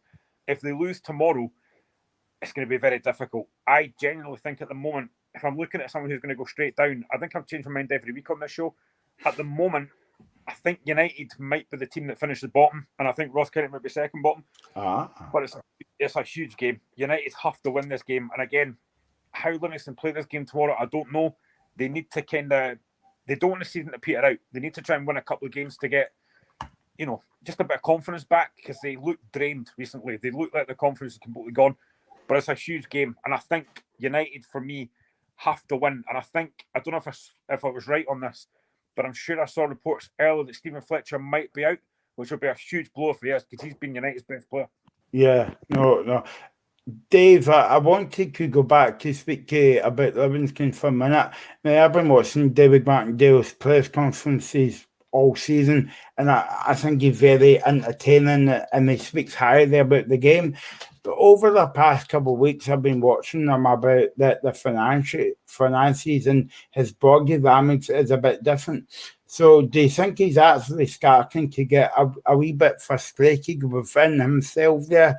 Do you think he'll still be at Livingston next season? And I know you said last week that he's a face of Livingston, and I get what you mean, but I just feel as though that he's finding it tough now because he was talking yesterday about the cost of living crisis and all that, and he said it depends on where we finish in the league. Depends how much money we get. So maybe it's just me, but I'm actually just thinking about, is David Martindale getting a wee bit itchy feet here? There's a variety of purposes and reasons behind this. I mean, though, let's be honest, Livingston, unless they get some form of gem coming in, will slowly decline. I think they're slowly declining now. I think they've still got a good array of players at their disposal, such as Newboy, Anderson, and who else? Pitts, absolute stalwart for Livingston. Scotty Pitts. And yeah, they've got a lot of top quality. They've also used the loads system very, very well. But do you know what I think it is? And this is where I think Martindale will leave in the summer. I think I had this discussion with somebody recently about this actually. I think Marvin Bartley is a bigger loss to Livingston than first perceived. I don't think Bennett holds the same influence. I don't think Christoph Bennett holds the same influence within the dressing room at Livingston. I think Bartley was a lot more hands-on when it came to the coach. I wouldn't be holding wrong in that part, but I think Bartley was a lot more hands-on with the coach. Now, I've been the privilege in my role, Peter Head, to obviously play Queen of South, and I just know how hard Marvin Bartley works his role Queen of South manager, because I've seen it firsthand. And he's also a top coach. So I think that's been a bigger loss than first perceived. And it's probably been the perfect storm for Livingston in a way, because they lost Bartley, and then they're away to lose impendingly Nicky Devlin, perhaps Jack Fitzwater, who are two massive players for Livingston. Let's be honest, I think if there is an opportunity for Martindale to move on elsewhere, he will. I think he's obviously been public and very open in terms of his previous misdemeanours. He's been in the open saying, look, I didn't want to take the Livingston job on initially because I was fearful in case I was in the public domain and my kids maybe seen it and started getting asked left, right, and centre. But now I think an age has passed. I think a couple of ages have passed now where we've seen Martindale do tremendous work at Livingston, both initially as an assistant and now as a manager, where even you'll still get criticism in the public domain, but I don't think it'll be as hostile and as volatile as first perceived. So do you think, Dave, then, and by the way, that is a good point that you've made, but do you think that if Martindale leaves, by the way, if any Livingston fans are watching this, we're using if, capital F, but if he leaves, do you think they'll go after Marvin Bartley? Good question, isn't it? Because for me, he's not the manager I would go for. You can look at this both ways. Because for me, I think he needs to prove himself as a manager. For me, from Marvin Bartley's perspective, I think he needs to try and go promotion with Queen of the South. If things go the way I think they'll go, it's going to be a very open league in the League One next year, especially if LG go up. Obviously, the hot seat right now against Hamilton. I think Queen of the South would be a better side than Hamilton. Cove, when they're using it going full time, I think it's going to be rather interesting from their perspective. Alwa be there and thereabouts. Queen of the South have got to be looking at a promotion push for next year. So I think that's where Marvin Bartley could be defined. That's where the proof could come from Marvin. Can he go and win trophies at clubs such as Queen of the South? That'll be the big question. Because let's be honest, they're a championship club. Falkirk, I forgot to mention Falkirk as well, but Falkirk have been failures for the last few years, haven't they? So, yeah, it's going to be rather an interesting one. But for me, I'd get somebody in excuse me, I'd get somebody in that's rather experienced in the game, such as maybe, I don't know, I would go for a Tam Quartz type, a guy that, as I said before, sorry, knows how to win stuff at low budgets, knows how to get results at low budgets, and knows how to wave his way around the game. Now, you wouldn't have the psychic coming back in terms of Liam Fox because he looks settled at Batord right now, but at exactly the same time, I think with Tam Quartz's contacts, I think he would do a relatively good job. But Martindale's still in the door, and it'd be pretty irrelevant of us to start sounding out speculation when nothing's happening at this precise minute in time. It's incredibly premature, and obviously there's a lot of stitches and wolves that have sort of come between now and that possibility happening. Yeah, no, if you're just turning on, by the way, David Martindale will be in the dugout tomorrow, and maybe Reagan will be going for that job if David Martindale leaves game. I don't know.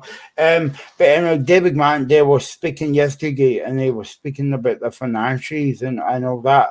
But he was also speaking about the game as well. He says our away form here has been very poor this season. We've been different at home, and it's up to me to find a solution for that. And we failed short this season, talking about the top six. But all our focus is on the next game, and the next game tomorrow against Dundee United. Jim Goodwin says that we have a big week coming up against tough opposition, and we're up for the fight, and we just need to focus on ourselves. I think that's right what he was saying, Glenn, because obviously Dundee United has suffered a few results now, but they need to get back on that horse, is it there? Yeah, 100%. I mean, they were very poor last week. County deserve to win, no doubt about that. It's a massive game. They have to win this game. They have to give themselves a chance. As I say, they're only 3 points behind Killie, who are in 10th, so they have to win this game tomorrow to give themselves a chance. It's going to be a hard game. We know what Livingston can do. We know what they can offer when they're on it. They've not been on it enough recently. Again, last week, completely deserved to get beat by Kilmarnock, so there's no doubt about that. But here's a question for you all, right? If Jim Goodwin keeps United up, now I know that Goodwin for a decent career, he was at Alloa, he was also at Aberdeen and stuff, but if Jim Goodwin keeps United up, would this be the biggest highlight of his career? Well, in terms of as a manager, or maybe even as a player, not so much big of a great success, but Not as a player, but in terms of manager, yes. Manager. Right, so as a manager, it probably would be, because, I mean, Jim Goodwin's somebody who probably had ambitions of getting St Mirren into the top six, but never did. Obviously, Stephen Robinson has now, but so it probably would be a big achievement. Yeah. I do coming at it from like the season that he had up in Aberdeen and all that, and then going to Dundee United. So it's basically done opposite that season. I mean, if you look at it, he went to Aberdeen, it failed miserably. We all know that. I think when he got the United job, I think a lot of folk probably thought, myself included, is it the right appointment? So, I mean, if he keeps United up, given the fact they look like they're going to relegation trouble, and they still are, but if he keeps United up, in terms of managerial career, would that be the biggest highlight for him so far? I think it would reignite his management career, absolutely. Because let's be honest, he was on a downward trend with Aberdeen. Because if I do a quick parallel here, if I parallel Jim to Jack Ross here, let's be honest, how many jobs has Jack Ross been linked with in the past year since leaving United? Not a lot, is he? No. He's back in the TV studio. Exactly. If Jim Goodwin ended up being a complete capitulation to United, he would be exactly the same as Jack Ross. Appeared on the telly, got his £1,000 or whatever you get, 4-figure fee, and then away home with the family, knowing you're going to get rent paid, Zara clothes paid, and a steak in the belly afterwards. But that would be it, wouldn't it? Mm-hmm.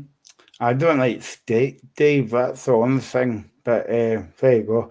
Yeah, but I know what you mean. I know what you mean. Kebab every time, but anyway, that's a different story for a different night out. Okay, Motherwell again, Ross County, Lorry tomorrow at Fir Park. Stuart Kettlewell's basically done a decent job since he's been in there. Yeah, I would say it's been more than decent, to be honest. I mean, he kind of took over from a sinking ship left behind by Stevie Ham. Well, obviously with that, but, it was a bit a sinking ship. And I mean, Kettlewell had them knocking on the door of the top six, so that's got to be commended. But I've been surprised how well Stuart Kettlewell's done, because he wasn't ever great. Well, funnily enough, at Ross County as a manager, of course, when he first went there, he was kind of in some sort of strange co-manager setup. Yeah, that was a bit weird. Yeah, but when he didn't do particularly well when he was flying solo. So I've been pleasantly surprised by how well he's done with Motherwell, but it's one of these ones. I just don't know whether it will last. But I would back them to get a result tomorrow against Ross County, who don't look to have too much about them.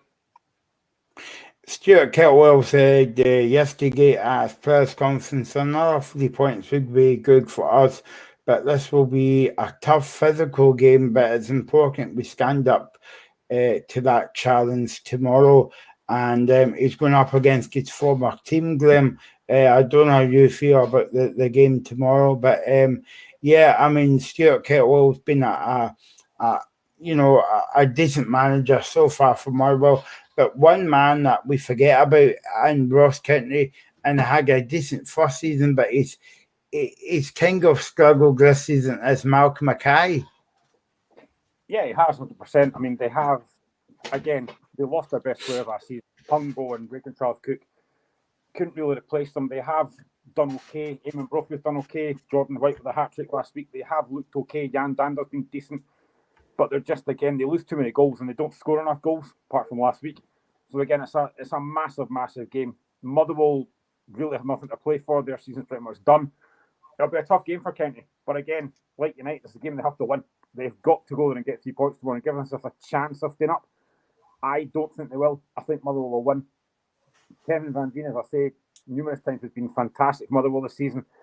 And for me, and I know he's not going to get it, but for me, Stuart Kettlewell should be in there with a runner for Manager of the Year, because what he's done for Motherwell has been absolutely phenomenal. He's been an unbelievable job. After Stevie Hamill left, after Alexander left, he steadied the ship. He's got them play decent football. He got them out of relegation trouble. He's got them basically sitting 7th with basically nothing to play for. I genuinely think that, and again, there's other managers that should be on that list as well. Lewis McKay, for example. Stephen Robertson. Yeah, numerous managers should be on that list, and Kettlewell should be one of them for me, because he's been outstanding for Motherwell this season. Yeah, no, exactly, Laurie, because I know you want to make the writers manager of the year, Graham, sorry. Yeah. I agree, but I don't agree, because I don't agree with Barry Robson, and I'm going to admit that being an Aberdeen fan. I don't agree with it, because how can you justify a manager being in it after 3 months? Yeah, you've turned the club around, absolutely. But for me, I've made my points clear on social media about this. Lee Bowen was expected to get Warren's nemesis down, but the first second, and let's be honest, they had a few dips in form, didn't they? They had 3 or 4 periods where they couldn't get consistent results. Had they won those games, they would have won the league. Peter Murphy, November, they were bottom. They're 90 minutes away from League One football tonight. Who was the other one? Reece McCabe, player manager. Now, there was a terminology amongst people within football that player manager doesn't work. Airdrie tomorrow night are 90 minutes away from the Championship.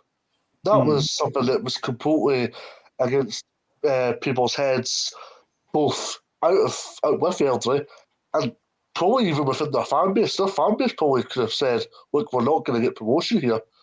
If they're going to get promoted, for me, I think Race McCabe should have head and shoulders got to the place.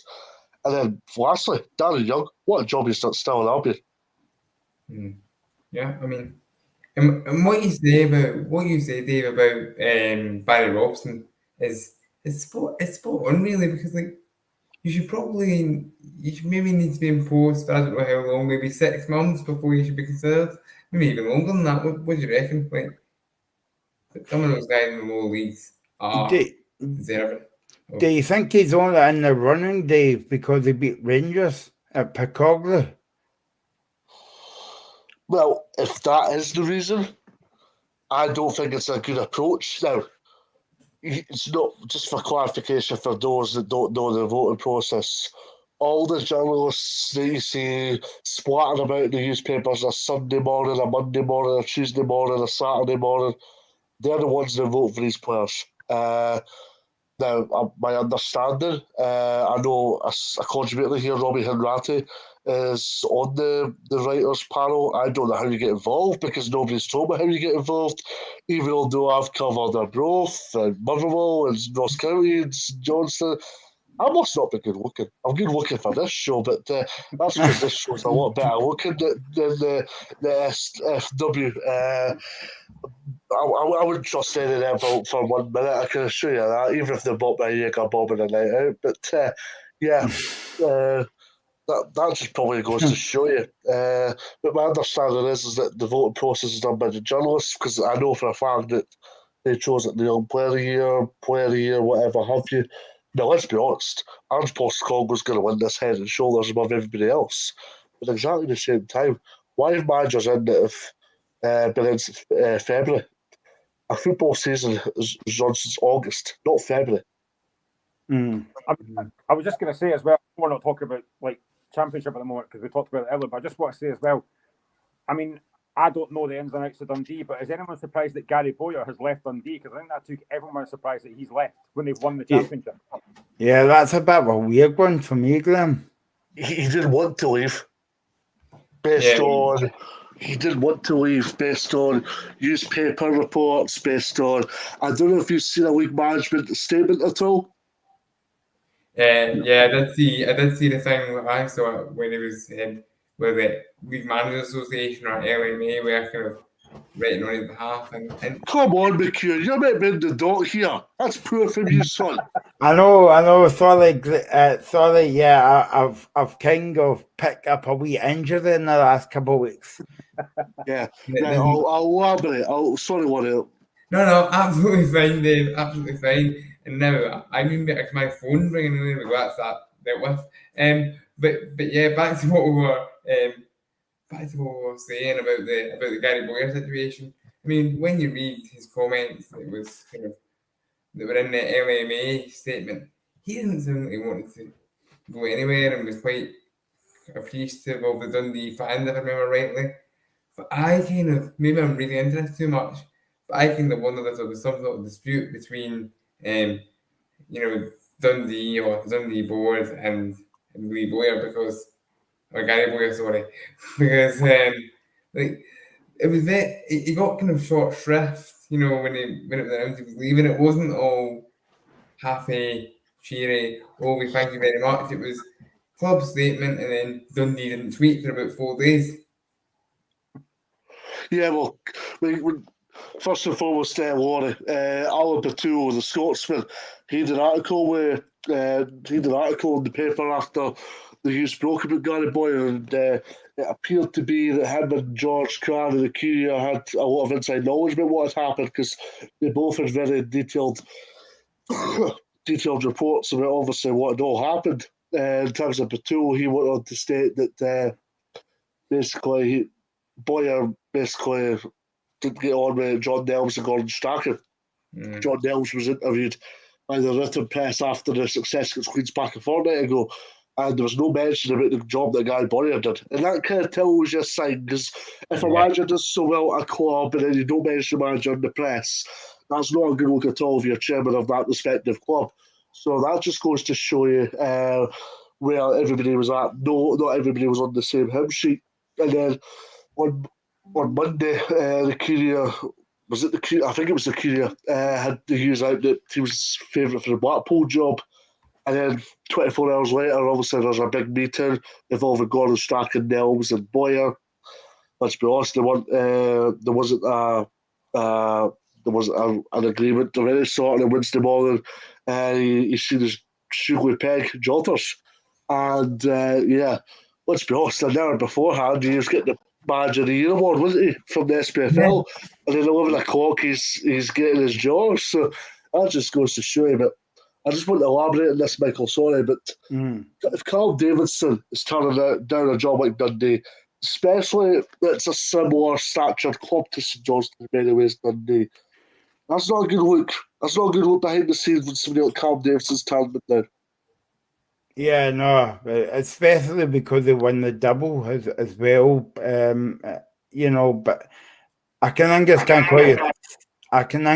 why you're saying that, Dave, because they've got the same financial. Maybe St Johnstone maybe get a bit more than Dundee. Well, in terms of resources, in terms of structure, in terms of everything you would resonate with a football club, they're similar. Yeah, exactly. Graham, what do you think of that? Yeah, I mean, it was very bizarre. I mean, he did a brilliant job at Dundee to get them up. And as I said, I genuinely thought for weeks it was going to be Queen's Park that were coming up. I really did. And Dundee obviously managed to beat them over the 2 legs, which was phenomenal. But yeah, I mean, I don't think anybody expected Gary Boyer to get basically punted after that, because he'd done a fantastic job. And I think Dave's right as well. You know, when a guy like Cam Davidson turning that job down, there's something clearly not right there. Now, I don't know the ins and outs of Dundee. I don't know what goes on behind the scenes. But when you've got a guy like Davidson turning that down, there's clearly something wrong there. But I feel sorry for Gary Boyer, because the job he's done has been phenomenal. Now, I do wonder now who Dundee will get. And I do wonder as well. I mean, we spoke about this earlier on, Dave, before you came on. I mean, now that Cam Davidson's turned it down, do you think Robin Nielsen, especially with Leeds United's thing there as well, do you think Robin Nielsen would be in for that job now? It's a weird observation to make, but I think he needs this move to I think he needs a move like Dundee to kind of resurrect his management career to a certain extent. Yeah. Yeah, but maybe a club like Dundee, but I don't think an ex-Dundee United manager going to manage across the street is a very good look, to be honest. I don't think it'd be a good appointment for the fan base, though. No. Seeing social media, I'm seeing a lot of things on social media from Dundee fans, because a few Dundee fans follow me and vice versa. And I'm not, see any manager that's getting linked with a job, there's not a unanimous, oh yes, we want him kind of thing. So which means, who do Dundee fans really want? Will they get a Dundee fan on just to answer that question? Is there? I mean, this might not happen, right? And I know it probably won't. I'm just putting this out there. But do you think there's any chance that Gordon Strachan would take it himself? You never know. No. Doubtful. You never know. Doubtful. No. I think he's happy up the stairs. Well, just remember, Craig Levine did the same thing at Hearts. He was upstairs and took the job on himself and basically ruined us. So would Gordon the same but you're talking about two different personalities here, Grim. But no. Let's move on and speak about the last game on Sunday, believe it or not. Hibs and Rangers kick off at 12 o'clock. The usual kick-off time. Of course, we'll be on after the game. Michael Beale said today it's an important game after the two big wins. We want to be back. We want to back it up with a win at the weekend. And they're going to a very difficult place, Graham. Your neighbours Hibs. Ryan Jackson getting a 1-year deal for Rangers today. Do you think that's going to be a bit of a boost for Rangers going into next season? Possibly, but I mean, they're going to be I mean, they're going to be looking to strengthen in the summer. There's no doubt about that. There'll be numerous players leaving, i.e. like Morelos and stuff who's been terrible for weeks, who clearly doesn't care. So there'll be a lot of players leaving. I think Ryan Jack's a decent player. I don't think it's any more than that, to be honest. He's a reliable player. But going into this game on Sunday, as I say, it doesn't mean anything to Rangers in terms of league points. It means everything to Hibs. I was genuinely surprised they didn't beat Aberdeen last week because they dominated that game. They should have won that game. You know, Ellie Ewan caused a lot of problems, Kevin Nisbet missed the penalty, so they could have won that game last week. So they'll be taking positives from that. And let's be honest, Hibs' last few games after this are Rangers, Celtic, and then Hearts. So they've got to try and pick up as many points as they can, and they've got to try and do it at home. It's a massive, massive game in front of the fans. They still have a chance of catching Hearts in fourth place, obviously. Hopefully they won't, but it's a huge, huge game. I think if Lee Johnson, if you're looking at the season overall, I think you'll be kind of thinking it's been positives and negatives. I think it's been bitten half and half. But if they can win on Sunday, I don't know what's going to happen with the Hearts game tomorrow. I really don't. But if they can win on Sunday, that will give them a lot of positives. Again, I know it doesn't mean anything to Rangers, but for Hibs, if they can win this game and give themselves a chance still of getting fourth place, it'd be huge. But I think, if I was to score Hibs season out of 10, I gave Hearts a 6 because I thought it's been average. I think for Hibs, it's probably been a bit better than they maybe thought. Probably a 7 maybe. But there's been a lot of positives, a lot of negatives. They have had a few injuries and stuff. And, you know, we look back to not that long ago when we had the El Sacchio. And a lot of folks thought Lee Johnson would get sacked. He didn't. He's managed to get a stable execution. And to be fair, he's done well. You know, he has done well. So it's a massive game. Well, Dave, Graham might hate me for saying this, but you were talking about manager of the year early on. I would put Lee Johnson in there because obviously the first part of the season, and Dave's laughing at me, but maybe it's only if you can shoot football, in my honest opinion. Yeah.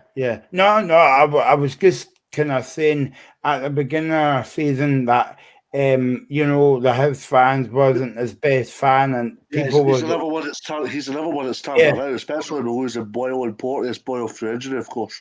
Yeah. That was all. I was meaning them just because you're sitting down with a cigarette there, because I don't want you to die on air or something like that. But you know what I mean. It wouldn't win it, but you know, it's still a big achievement for him to be nominated. Suppose Michael Beale didn't get nominated.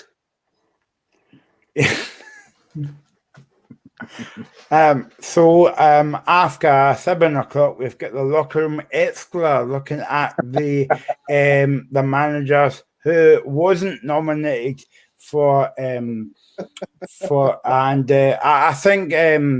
I think if you're going to say that, I think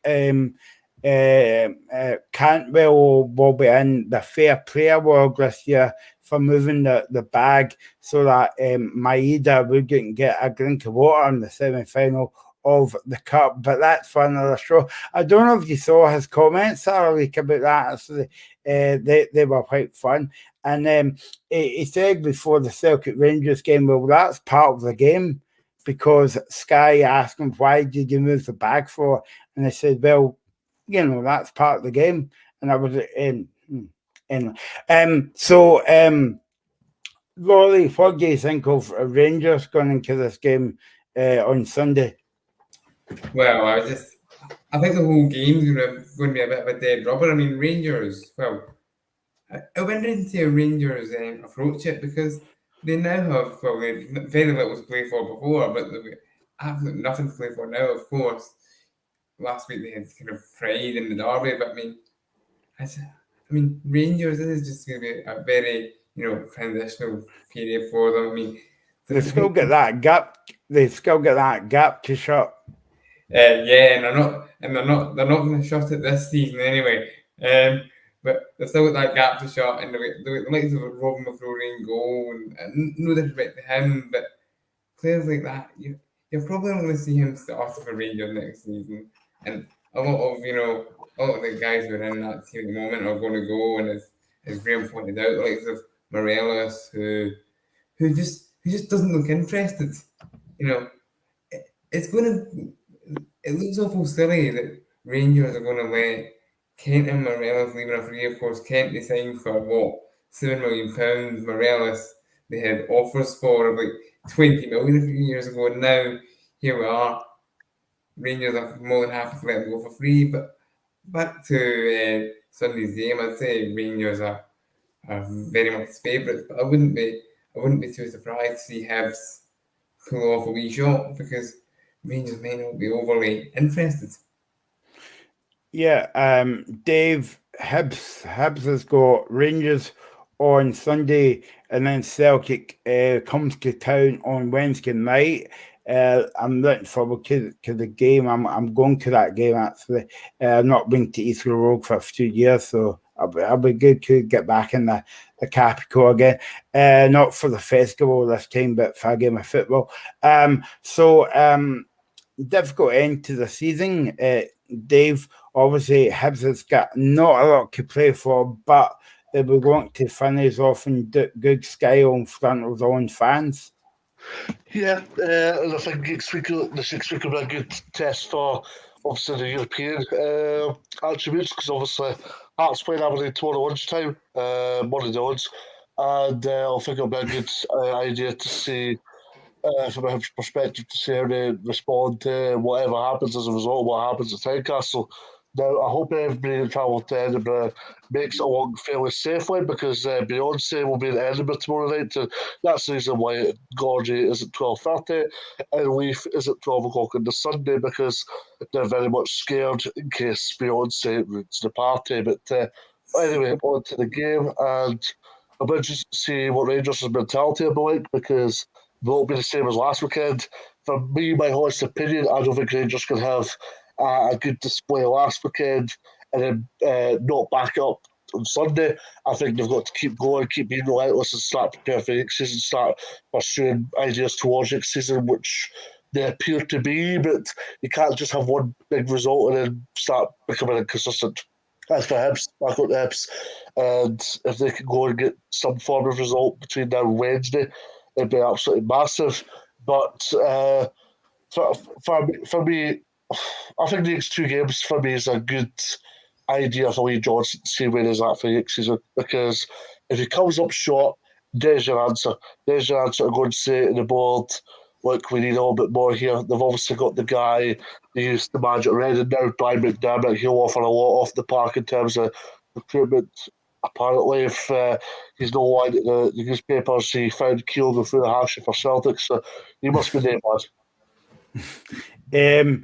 Yeah, I was just saying to the guys, Dave, before you come on, I was actually working at an event on Tuesday at Murrayfield, and when I saw the caravans and all that, I thought, yeah, I've got a dressing room and I've got a rider, but it wasn't for me. It was for somebody called Beyonce, I think her name is.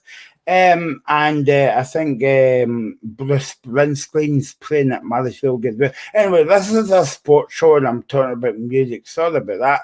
That was Dave's fault, right?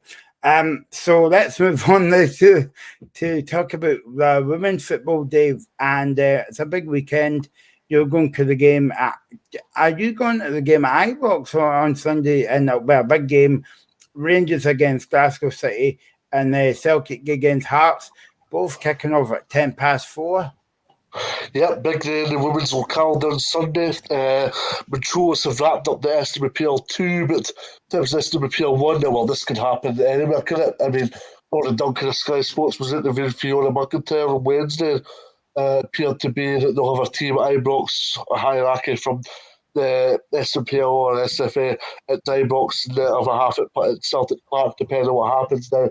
It's going to be an interesting one, isn't it? Because all the corresponding media could be at Ibrox on Sunday, expecting either Glasgow City to win or Rangers to win 2-0, and then Celtic could go and win 3-0, and that would be a target for the books if Celtic were to go and win the league. So, yeah, it could be very interesting, that's for sure. Yeah, and we'll be on air on Sunday. Obviously, Celtic's playing Hearts on Sunday. Park at Firhill is at home to Hibs. Spartans playing Glasgow Women. Motherwell is at home to Aberdeen. By the way, that's a 2 o'clock kickoff, and Dundee United is at home to Hamilton Accies. Okay, so thanks for joining us on the show tonight. Thanks for Rory, thanks to Graham, and thanks to the man up in the northeast. Dave, I hope you shut that window now because the gap's getting a wee bit bigger now. I can see it. We'll be back on Sunday at 3 o'clock after the Hibs game. And enjoy your football. Don't forget, packet.